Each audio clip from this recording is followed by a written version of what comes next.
우리는 계속해서 예수님의 제자들에 대한 이야기를 함께 살펴보고 있습니다. 오늘은 예수님의 6번째 제자라고 말할 수 있는 나다나엘에 대해서 우리가 함께 살펴보려고 합니다.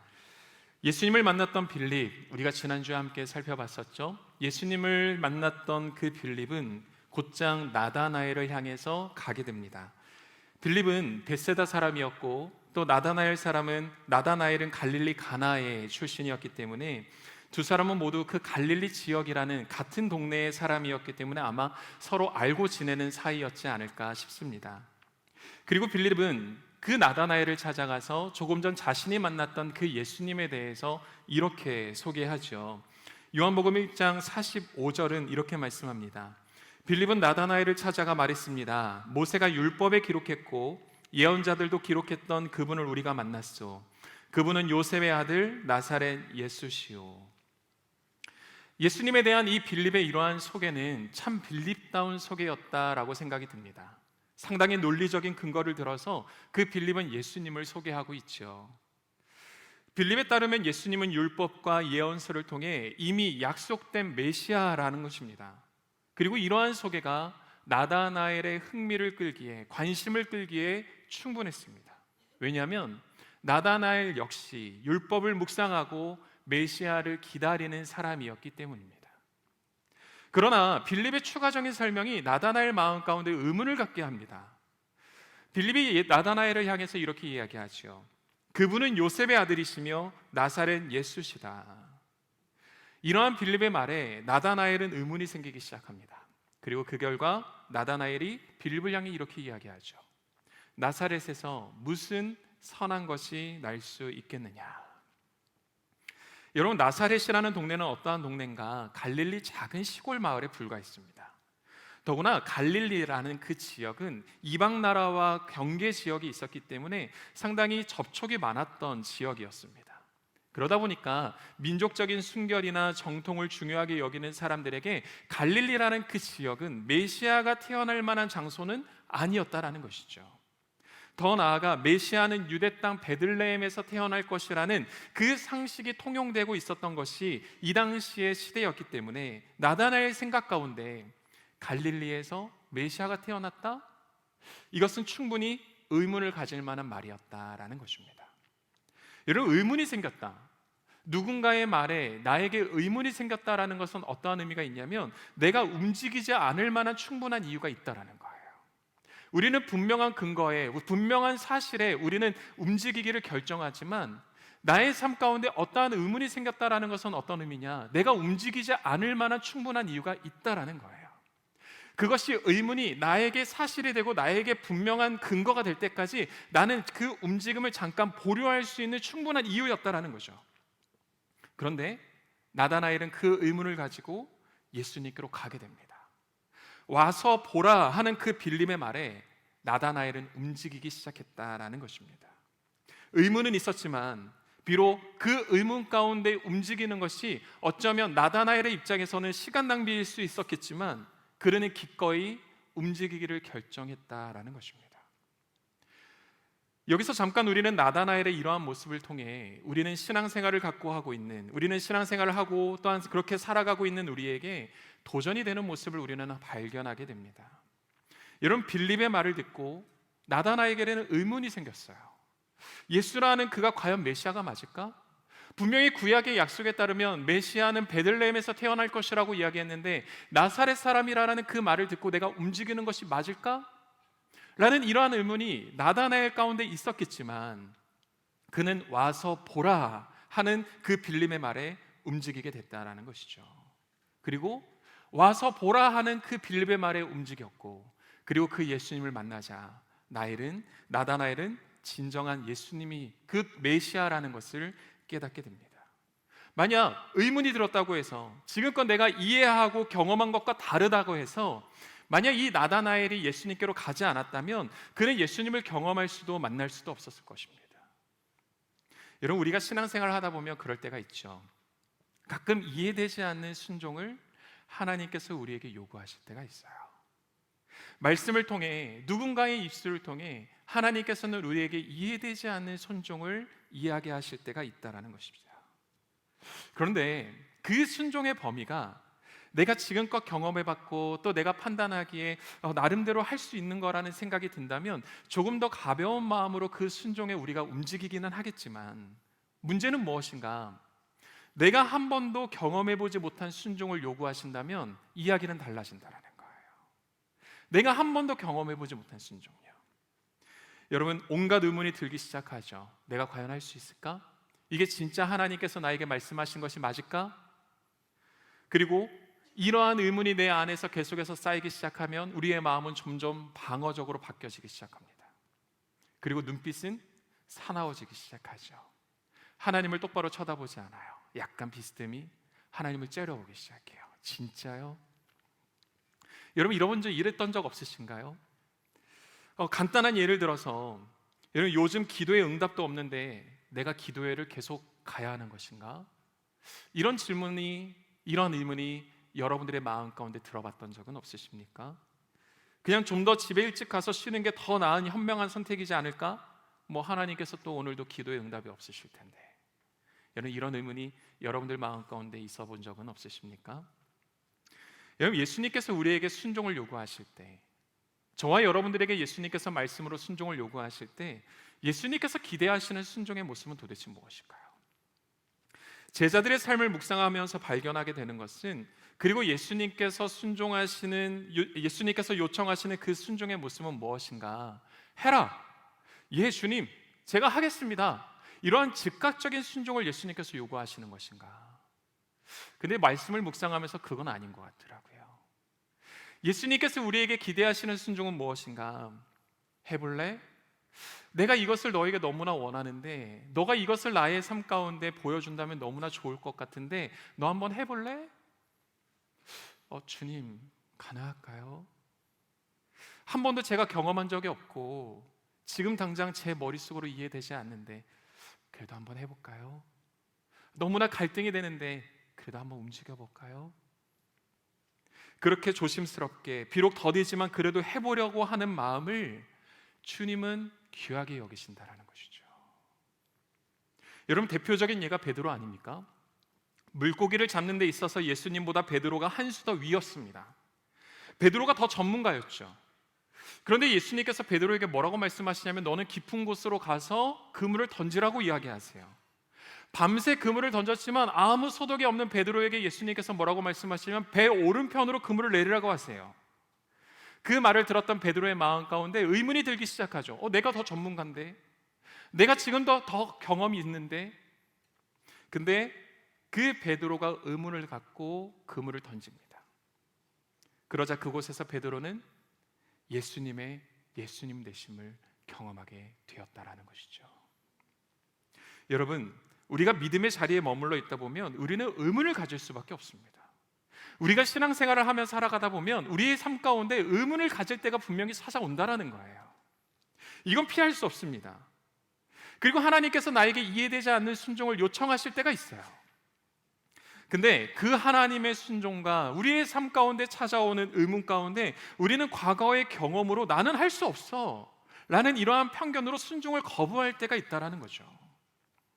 근데 여러분, 그 하나님의 의문 앞에, 하나님으로 말미암아 나의 안에 생긴 그 의문 앞에 우리가 점검해야 할 것은 무엇이냐면, 내 안에 있는 의문이 하나님께서 나에게 말씀하셨던 그 말씀으로 생긴 그 의문이 정말 의문으로서, 질문으로서 내 안에 머물러 있는 것인지, 아니면 이미 닫힌 결론으로서 내가 할 수 없다라는 결론으로 의문을 갖고 있는 것인지 우리는 점검해 봐야 한다는 것입니다. 하나님께서 여러분들에게 질문하실 때, 하나님께서 여러분들에게 순종을 요청하실 때 여러분들은 의문을 가지실 수 있다는 거예요. 근데 그 의문이 열린 결론으로서 의문을 갖고 있는 것이냐, 아니면 이미 나의 경험과 나의 판단과 나의 내려진 결정으로 닫힌 결론으로서 그 의문을 갖고 있는 것인가, 우리는 점검해 봐야 한다는 것입니다. 여러분, 만약에 과거의 경험으로 갖게 된 편견이 내가 믿는 주님께서 요청하시는 순종보다 더 크다면, 여러분, 그것은 어쩌면 주님보다 나를 더 중요하게 여긴다라는 반증일 수도 있다라는 것입니다. 여러분들은 어떠십니까? 여러분, 나다나엘은 예수님을 경험합니다. 의문은 있었지만 와서 보라 하는 그 말에 나다나엘은 반응하기 시작합니다. 아직 예수님에 대한 그 의문이 다 해소된 것은 아니었지만 그럼에도 그는 반응해요. 그리고 예수님을 경험하게 되죠. 여러분, 이처럼 우리에게도 의문 없는 순종의 모습이 있다면 너무나 좋겠지만, 여러분, 의문이 있어도 비록 지금은 다 이해가 되지 않더라도 주님께서 말씀하셨다면 그 말씀에 의지하여 한 걸음을 내딛는 저와 여러분들 되기를 간절히 소망합니다. 여러분, 예수님은 그 의문을 가지고 예수님을 찾아오는 나다나엘을 향해서 이렇게 말씀하세요. 요한복음 1장 47절의 말씀인데요, 우리 함께 읽어볼까요? 시작. 예수께서 나다나엘이 다가오는 것을 보시고 그에 관해 말씀하셨습니다. 여기 참 이스라엘 사람이 있다. 이 사람에게는 거짓된 것이 없다. 예수님께서 평가하신 나다나엘의 모습인 거예요. 예수님께서 나다나엘을 뭐라고 평가하세요? 그에게는 거짓된 것이 없다라는 거예요. 여기서 거짓된 것이 없다라는 이 표현을 다른 번역 성경에서는 뭐라고 이야기하고 있냐면 간사함이 없는 사람이다라고 이야기합니다. 간사함. 여러분, 이 간사함이라는 그 말을 원어적으로는 어떤 말에서 유래가 되었냐면 낚시용 미끼라는 말에서 유래가 된 말이 바로 간사함이에요. 여러분, 미끼는 뭐예요? 미끼는 속이기 위함입니다. 이득을 취하기 위해서 누군가를 속이는 것, 이것이 바로 미끼의 역할이자 간사함의 의미라는 거죠. 그리고 우리는 성경을 통해서 간사함으로 대표되는 한 사람을 우리는 발견할 수 있어요. 그럼 바로 누군가? 형 에서의 장자권을 갖기 위해서 아버지 이삭을 속였던 야곱입니다. 이삭이 나이가 들어서 눈이 침침해지고 앞이 잘 보이지 않게 되자 언제 죽을지 모른다는 생각이 들었는지 맏아들 에서를 불러서 축복하기를 원해요. 이 소식을 들었던 야곱과 그의 어머니 리브가는 에서가 받아야 되는 그 장자권의 축복을 대신 받기 위해서 모의하기 시작합니다. 그러나 야곱과 리브가가 아무리 철두철미한 계획을 세운다 할지라도 에서와 야곱에게는 분명한 차이가 있었어요. 어떤 차이가 있었는가? 목소리부터 달랐습니다. 에서는 사냥꾼이었기 때문에 목소리부터 우렁찼겠죠. 그런데 야곱은 주로 집에 머무는 사람이었어요. 여러분, 차이가 느껴지세요? 우렁찼고요, 집에 머물던 사람. 할렐루야. 그리고 여러분, 무엇보다 에서는 몸에 털이 많았습니다. 그런데 야곱은 매끈매끈한 피부를 가지고 있었다라는 거예요. 그렇기 때문에 비록 이삭의 시력이 약해졌다 할지라도 만져보면 그가 에서인지 그가 야곱인지 이삭은 알 수 있었다라는 것이죠. 만약 에서인 척 하다가 거짓이 들통나기라도 한다면 야곱은 축복은커녕 아버지의 저주를 받아야 되는 상황이었습니다. 그래서 야곱은 어떻게 하기 시작하는가? 에서의 옷을 꺼내 입어요. 그리고 염소 새끼의 가죽을 목과 손에 두르기 시작합니다. 그리고 아버지 이삭에게로 가죠. 다행히 형 에서가 받아야 하는 장자권의 축복을 대신 받게 되죠.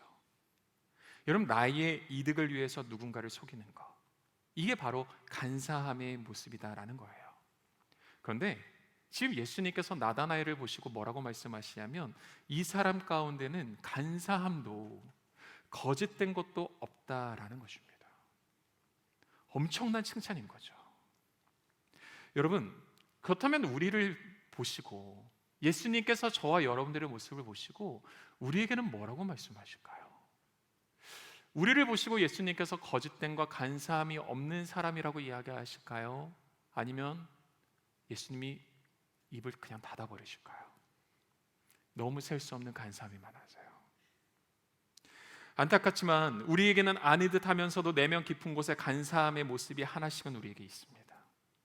누가 볼 때와 보지 않을 때의 모습이 다른 것도 간사함의 모습이고요, 합리적인 이유를 붙여가면서 내가 지었던 죄에 대해서 정당화하려는 태도도 간사함의 모습이고요, 내 행동을 상황의 탓으로 돌리려는 마음도 간사함의 모습이고요, 겉으로는 괜찮은 척하지만 속으로는 비교하며 시기하는 마음도요, 여러분, 성경이 이야기하는 간사함의 모습이라는 거예요. 이 간사함의 모습 가운데 그 어떤 누구도 자유로울 수 없지만 지금 예수님은 그 나다나엘을 향해서 이야기하시는 거예요. 거짓됨이 없고 간사함이 없는 사람이라고요.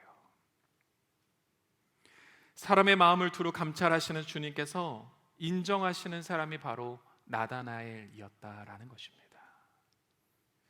여러분, 진심으로 바라기는 나다나엘을 향한 주님의 이러한 인정하심이 말씀을 전하는 저와 또한 말씀을 듣는 여러분들을 향한 주님의 인정이 되기를 간절히 소망합니다. 아멘.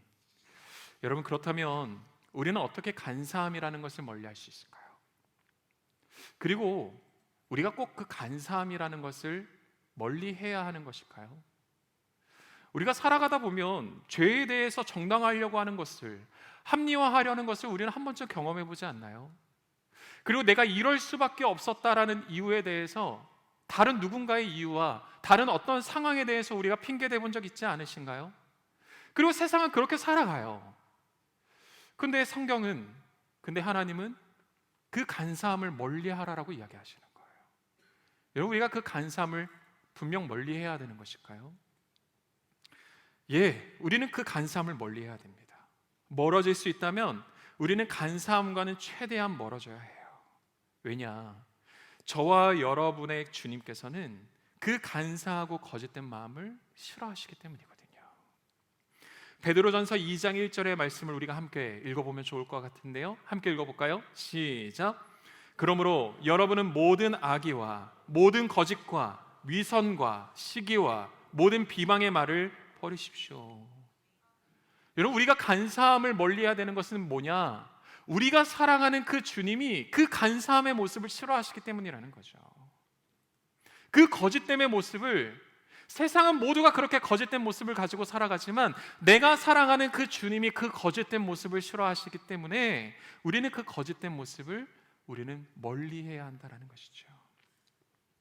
그리고 무엇보다 여러분, 우리가 간사함의 모습, 거짓됨의 모습을 우리가 멀리해야 되는 이유는 무엇인가? 주님은 그 간사함의 반대말을 가진 사람, 바로 그 거짓됨과 간사함을 멀리하는 사람을 통해 하나님은 사용하시기 때문이에요. 그를 하나님께서 사용하시기 때문이다라는 것이죠. 여러분, 그렇다면 간사함의 반대말이 무엇인지 아세요? 거짓된 마음의 반대말이 무엇인지 아세요? 성경에 나와 있어요. 간사함의 반대말, 거짓된 마음의 반대말이 무엇인가? 여러분 기억하셨으면 좋겠어요. 바로 참된 마음입니다. 참된 마음이요. 여러분, 참된 마음이란 무엇인가? 누가 볼 때나 보지 않을 때의 모습이 동일한 것을 의미해요. 누가 보고 있을 때나 보지 않을 때의 나의 모습이 동일한 것이 바로 참된 마음이라는 거예요. 그리고 성경은 이 참된 마음을 가진 한 사람을 우리에게 소개하고 있는데 그 사람이 바로 누군가? 바로 다윗입니다. 여러분, 다윗은 하나님께서 인정하신 왕이었죠. 그러나 그가 왕이 되기까지는 상황이 녹록하진 않았습니다. 하나님의 말씀을 따라서 선지자 사무엘은 이새의 집으로 가요. 그리고 그 집에 있는 사람들에게, 아들들에게 왕으로서의 기름을 붓고자 그 집에 있는 모든 아들들을 다 데려오고 오라고 합니다. 그러자 사무엘 앞에 7명의 아들들이 서요. 여러분, 뭔가 이상하지 않으세요? 이새의 아들들은 총 8명이었는데요. 이새의 아들들은 총 8명이었는데 사무엘이 아들들을 다 데리고 와라 했더니 7명의 아들들만 쓴 거예요. 막내 아들이었던 다윗은 불림을 받지 못하고 여전히 들판에서 양을 치고 있었다라는 것이죠.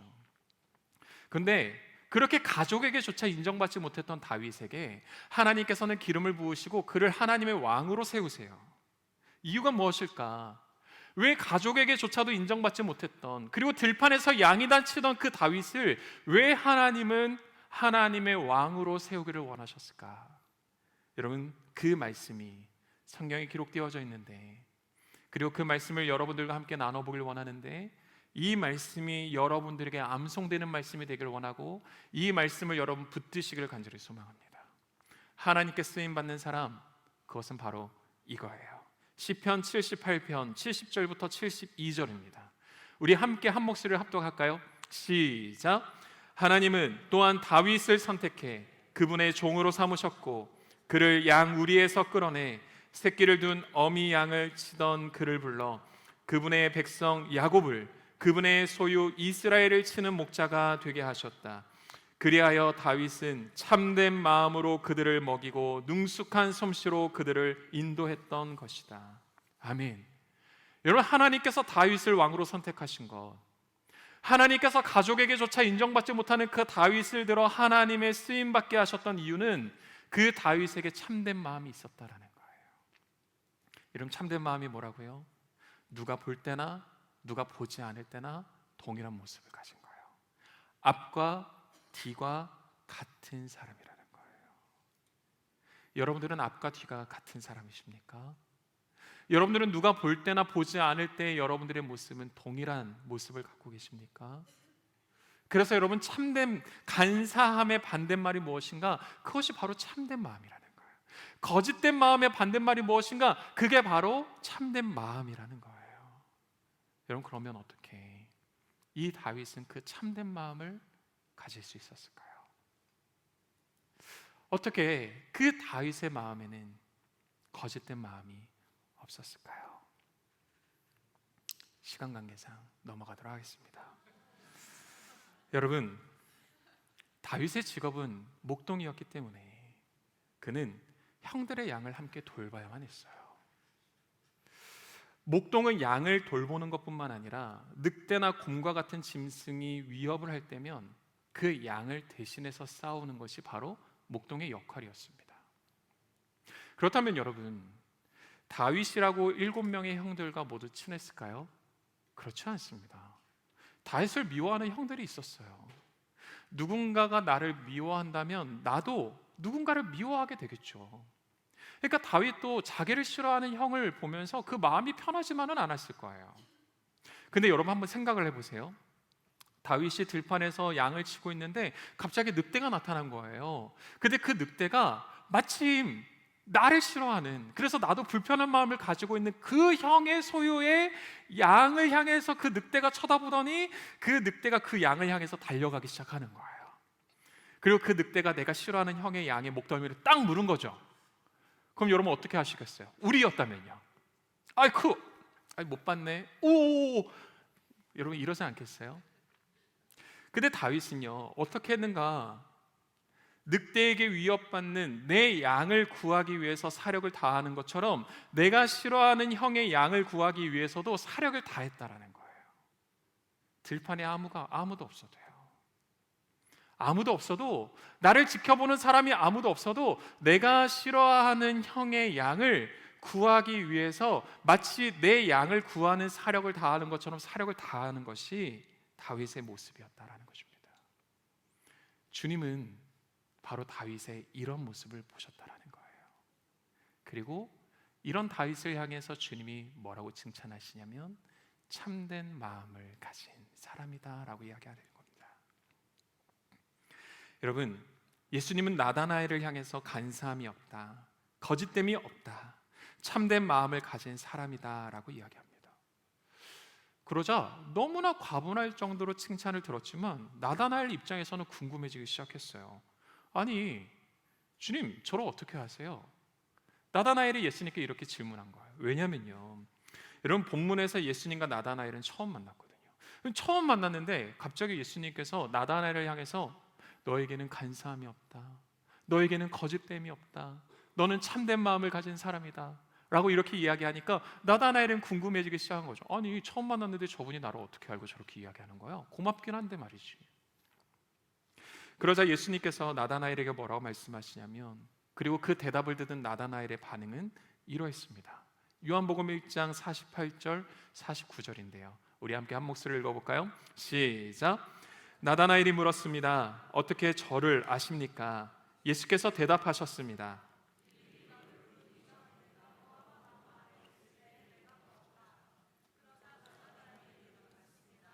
랍비여, 당신은 하나님의 아들이시며 이스라엘의 왕이십니다.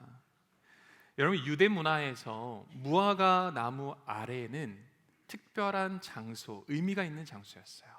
무화과 나무 아래는요, 조용히 기도를 하거나 율법을 묵상하는 데 사용되던 장소가 바로 무화과 나무 아래였습니다. 왜냐하면 구약에 기록된 메시아 약속에서 메시아께서 오시게 되면 땅의 전쟁은 그치고 완전한 평화가 이 땅 가운데 임하게 될 텐데, 그때 사람들은 무화과 나무와 포도나무 아래 앉을 것이다 라는 구약의 말씀이 있기 때문이거든요. 그래서 메시아가 언제 올까 기다리는 사람들은 그 무화과 나무 아래에서 기도하고 말씀을 묵상하면서 그 메시아의 오심을 기다리고 있었다라는 것입니다. 바로 그곳에 누가 머물러 있었냐? 나다나엘이 머물러 있었다는 거예요. 그리고 예수님께서는 그런 나다나엘의 모습을 보셨다라는 것입니다. 근데 여러분, 조금 전에 메시아가 오시면 그 땅의 전쟁이 그치고 평화가 임하게 될 텐데, 그때 사람들이 두 그루의 나무, 무화과 나무와 또 어떤 나무요? 포도나무 아래 머물 것이라고 이야기했죠. 여러분, 이후 나다나엘이 예수님의 제자로서의 부르심을 받고 얼마 지나지 않아 예수님과 함께 어디로 가게 되냐면 갈릴리 가나라는 곳으로 가게 됩니다. 그리고 그 갈릴리 가나에서 예수님께서 첫 번째로 보여주신 표적과 기적이 있었죠. 그것은 바로 뭡니까? 물을 포도주로 바꾸시는 모습을 보게 돼요. 나다나엘은 구약에서 약속된 메시아의 표적 무화과 나무와 포도나무를 누구를 통해서 발견하게 되냐? 바로 예수님을 통해서 발견하게 되었다라는 것입니다. 여러분, 예수님을 만나셨습니까? 우리가 고백하는 예수님은 도대체 누구십니까? 빌립을 부르셨고 나다나엘을 만나주신 예수님은 누구십니까? 여러분, 예수님은 하나님께서 선지자를 통해 약속하신 메시아이시고, 예수님으로 말미암아 우리는 평화를 입었고, 예수님으로 말미암아 우리는 기쁨을 누리게 되었다라는 것이 바로 이 나다나엘의 이야기를 통해 우리에게 말씀하시는 것이다라는 거죠. 바로 이러한 것이 우리는 뭐라고 이야기하냐? 복음이라고 이야기하는 겁니다. 그리고 이러한 복음, 이 예수님이 구약에 약속된 메시아라는 것을 믿고 따라가는 삶이 누구의 삶인가? 바로 그게 제자의 삶이라는 거예요. 그렇기 때문에 나를 따르라 하신 주님의 그 말씀을 따라가는 우리의 삶 가운데 분명해야 되는 것이 있는데, 그것은 바로 무엇인가? 내 안에 그 복음이 있느냐라는 거예요. 내 안에 예수님에 대한 그 분명한 정체성이 있느냐라는 것입니다. 여러분들에게 예수님이 계십니까? 여러분들이 예수님을 따라가는 그 발걸음 가운데 여러분들의 마음에 그 복음이 있으시냐는 말씀입니다. 이런 복음이 있으세요? 할렐루야. 다시 편집요. 여러분, 복음이 있으십니까? 여러분, 그 복음이 여러분들을 흔들리지 않게 할 것입니다. 그 복음을 붙들고 살아가는 저와 여러분 되기를 소망합니다. 여러분, 이 복음을 가지고 살아가는 삶이 얼마나 복되고 기쁜 삶인가. 하나님께서 약속하셨어요. 그 메시아의 복음을 가지고 살아가는 사람, 어떠한 복을 허락하셨는가? 여러분, 이사야 11장 6절부터 8절입니다. 이 말씀을 읽고 우리가 크게 한번 아멘 했으면 좋겠는데요, 우리 함께 한 목소리로 읽어보죠. 시작. 늑대가 어린 양과 함께 살고 표범이 새끼 염소와 함께 누우며 송아지와 어린 사자와 살찐 짐승이 함께 있는데 어린아이가 그들을 이끌고 다닐 것이다. 암소와 곰이 함께 풀을 뜯고 그 새끼들이 함께 뒹굴며 사자가 소처럼 짚을 먹을 것이다. 젖먹이가 독사의 구멍 곁에서 장난하고 어린아이가 뱀의 굴에 손을 넣을 것이다. 아멘. 여러분, 이게 복음을 가지고 살아가는 사람에게 주어지는 축복이라는 거예요. 이것이 바로 제자가 누리는 삶의 축복이다라는 것이죠. 그렇기 때문에 여러분, 예수님께서 우리를 부르시는 것은, 또 우리를 제자로 부르시는 것은 어떠한 무거운 사명으로서의 우리를 부르시는 것이 아니라는 거예요. 나를 따르라 하시는 주님의 그 부르심이 우리를 어떠한 무거운 사명으로서 부르시는 것이 아니라 하나님의 잔치로서의 초대하시는 부르심이다라는 것이죠. 나를 따르라, 무거운 사명으로의 부르심이 아니라 나와 함께 즐거워하며 먹고 마시자 하시는 주님의 부르심이 바로 나를 따르라 하시는 주님의 부르심이다라는 거예요. 이러한 주님의 초대 앞에 반응하며 나아가는 저와 여러분 되기를 간절히 소망합니다. 여러분, 예수님을 경험한 나다나엘에게 주님은 이어서 놀라운 약속을 주시게 됩니다. 요한복음 1장 50절 51절인데요, 우리 함께 하나님 말씀 읽어볼까요? 시작. 예수께서 그에게 말씀하셨습니다. 이제 그보다 더 큰 일도 보게 될 것이다. 그리고 예수께서 덧붙여 말씀하셨습니다. 내가 진실로 진실로 너희에게 말한다. 너희는 하늘이 열리고 하나님의 천사들이 인자 위에서 오르락내리락 하는 것을 보게 될 것이다. 아멘. 여러분, 예수님은 나다나엘에게 더 큰 일을 보게 될 것이라고 이야기하세요. 너가 무화과 나무 아래 있던 것을 보는 것을 믿느냐? 그럼 이제 더 큰 것을 보게 될 것이다. 여러분, 여기서 더 큰 일은 무엇인가? 하늘이 열리고 하나님의 천사가 오르락 내리락 하는 것을 보게 되는 것이다 라는 것입니다. 천사가 하늘을 오르락 내리락 하는 장면, 여러분 혹시 기억나는 성경의 장면이 있으세요? 바로 창세기 28장에 등장하는 야곱이 베델에서 보았던 하늘과 땅을 잇는 그 사다리 환상이 바로 이 나다나엘에게 말씀하신 그 말씀의 장면이다라는 거죠. 여러분, 앞서 말씀드렸지만 야곱은 간사한 사람이었어요. 형 에서의 장자권을 받기 위해서 거짓된 속임수를 가지고 있었던 사람이 바로 야곱이었다라는 것이죠. 야곱은 아버지 이삭을 속이고 형 에서의 장자권 축복을 가로챕니다. 그리고 이러한 사실을 뒤늦게 알게 된 형 에서는 분노하게 되고, 야곱은 그 분노를 피해서 하나님으로 도망하던 중이었어요. 집도 가족도 누구의 보호도 없는 그러한 상태 가운데 야곱은 돌을 베개로 삼아서 들판에서 잠을 청해야 했습니다. 그때 야곱은 땅에서부터 하늘로 닿는 하나의 사다리를 보게 돼요. 그리고 하나님의 천사가 오르락 내리락 하는 것을 보게 됩니다. 그리고 하나님께서 야곱에게 약속하시죠. 아브라함과 이삭에게 주었던 그 약속, 내가 너와 함께 할 것이고 내가 어디로 가든지 너를 지킬 것이며 반드시 너를 이 땅으로 다시 돌아오게 하겠다. 이게 야곱이 보았던 사다리 환상이에요. 도망자 신세였지만, 비록 그곳이 돌베개밖에 없는 광야와 같은 자리였지만, 오히려 그곳에서 야곱은 하나님의 임재를 경험하게 되었다라는 것입니다. 야곱이 보았던 그 땅과 하늘을 잇는 사다리와 같이 예수님의 제자로 부르심을 받았던 그 나다나엘은요, 몇 년 지나지 않아 또 하나의 사다리를 보게 됩니다. 예수님의 말씀처럼요. 도망자 야곱을 위해 사다리가 연결되었던 것처럼 허물과 죄로 죽은 우리를 하나님과 연결하는 하나의 사다리를 나다나엘은 목격하게 돼요. 그것은 바로 무엇이냐면 예수님의 사다리, 십자가라는 거예요. 그리고 그때 비로소 나다나엘은 깨닫게 되겠죠. 더 큰 일을 보게 되리라. 여러분, 이러한 사실을 발견하고 그 예수님의 십자가를 경험했던 나다나엘은요, 이제는 그가 세상과 하나님을 연결하는 사다리의 역할을 담당하게 됩니다. 열방 곳곳으로 하나님의 사랑을 전하게 되는데, 문헌에 따르면 이 나다나엘은 인도에까지 가서 복음을 전했다고 해요.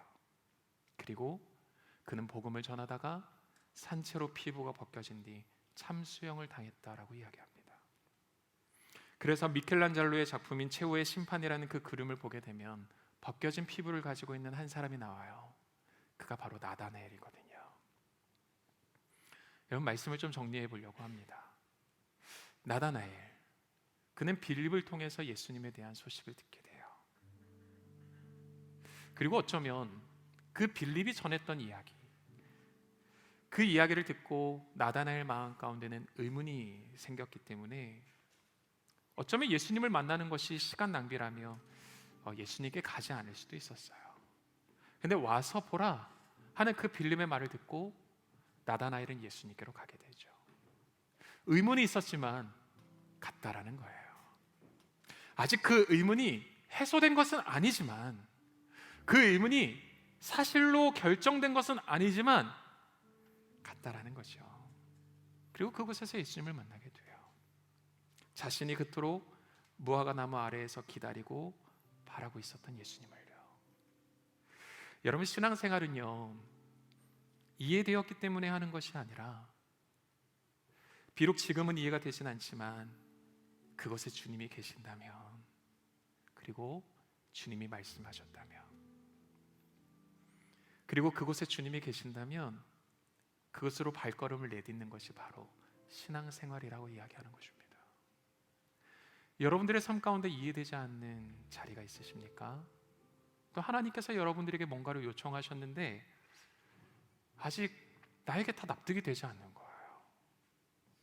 근데 하나님은 자꾸만 나에게 순종하래요. 그럼 우리는 자꾸 하나님께 질문하죠. 하나님, 진짜요? 내가 사랑해야 됩니까? 내가 용서해야 됩니까? 숨이 막힐 만큼 어려운 그 자리에 제가 버티고 있어야 됩니까? 근데 그 말씀에 따라 우리가 가게 되면, 그리고 그곳에 주님이 계시다면 우리는 그곳에서 하나님을 경험하게 된다라는 거예요.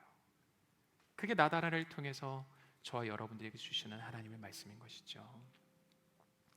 여러분, 결과가 보이기 때문에 믿음을 갖는 것이 아니라 주님이 말씀하셨기 때문에 믿음을 갖는 것, 그게 저와 여러분들이 살아가는 제자의 삶의 모습이다라는 것입니다. 그러므로 지금은 이해되지 않는 말과 사건이 여러분들의 삶 가운데 찾아온다면, 또 그러한 순종을 주님께서 요청하신다면, 여러분, 조금은 더디지만, 조금은 힘들지만 그냥 하루에 한 걸음씩, 아니 한 걸음도 어렵다면 하루에 반 걸음씩이라도 주님의 그 말씀 앞에 순종으로 나아가는 저와 여러분들 되면 어떨까요? 그때 우리는 예수님께서 나다나엘에게 말씀하셨던 것처럼 더 큰 일을 보게 될 것이다. 주님의 그 약속의 말씀이 오늘 우리의 말씀이 될 것입니다. 주님의 더 큰 일을 보게 되는 저와 여러분, 우리 제이프의 모든 가족들 되기를 소망합니다.